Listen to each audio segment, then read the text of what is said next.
रामराम मंडळी. असा चालला मग आमचा हा आता घळं बांधायचा कार्यक्रम. काहून की पहिलेच तर सरकार काही भाव देत नाही बाबा. आपण काही विमा काढला नाही, झाडं माळं पडले तर काय करता मग. तर मग 4 ओळी सुचल्या आता, तुम्हाला सांगतो मग त्या आता. तर मग असं आहे ते की सरकार काही भाव देत नाही म्हणून शेतकऱ्याचं पोट्ट खाते वडापाव. सरकार काही शेतमालाला भाव देत नाही म्हणून शेतकऱ्याचं पोट्ट खाते वडापाव.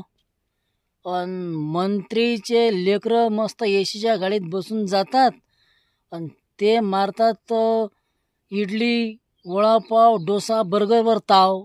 बरोबर आहे ना भाव? पहा मग असं आहे ते. चल द्या, जाऊ द्या, करा लागते कामं काहीतरी. करत राहा कामं, घेत राहा देवाचं नाव. भेटीनच एक दिवस आपल्या मालाले भाव. राम राम.